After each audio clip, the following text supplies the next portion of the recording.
good news from the wild world of cryptocurrencies, also operating there spookily in the ether. These electronic currencies, like Bitcoin, have become hugely popular, in part because reserve banks don't control them and crooks think that no one could track them. But last month, in fact, hackers did shut down a critical pipeline in America, Colonial Pipeline, with ransomware causing huge petrol shortages in the US East Coast. Now, these criminals forced Colonial Pipeline to pay around $5 million in ransom to unlock their systems and made them pay it in Bitcoin. But here's the shock to the criminal world. The FBI managed to find and take back 2/3 of that ransom. How important is this development? I spoke a short while ago to Sky News Business Editor Ross Greenwood and asked him, how did this good news happen?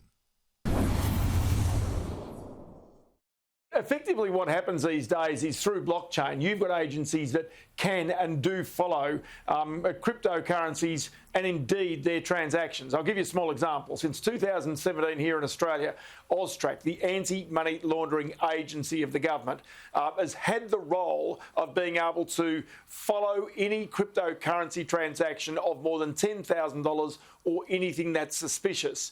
Now, there's about 450 exchanges and other players in cryptocurrency in Australia that have registered with AUSTRAC. So in other words, if you sit there and start to play in Bitcoin and then try and turn it into real cash, you've got some troubles. And so that's precisely what's happened with this Colonial Pipeline. Now, remember in that case, the Colonial Pipeline was such a significant outage by being able to attack, if you like, the software and the systems of that business. It pushed up gasoline prices, fuel prices, right around North America. So that's how big an impact it can have. But do also understand that authorities here and around the world are increasingly not only watching those people who are dealing in Bitcoin, but getting better information about them and really trying to close down any activities that are seen to be illegal. Ross Greenwood, for people like me that have struggled even with normal finances, explain how these cryptocurrencies work.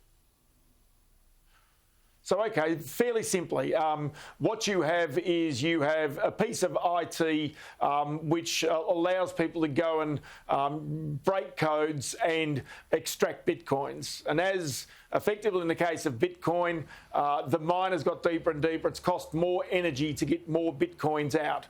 The rarity value and also the belief in people that they do have a value has meant that the price has soared. So say, for example, Bitcoin in the past 12 months has basically risen from around 12,000 US dollars out to about 80,000 US dollars, and then all the way back down to about $32,000. So that gives you some sense of the highs and lows of this thing. So even though you might think that the price is more than halved in the past 12 months, which it has, the reality, the fact is that you've actually seen the price of Bitcoin has almost tripled as compared with where it was just 12 months ago. So that is about people having a belief that when they come back to exchange their Bitcoin, that there is a value inherent in it because of its rarity.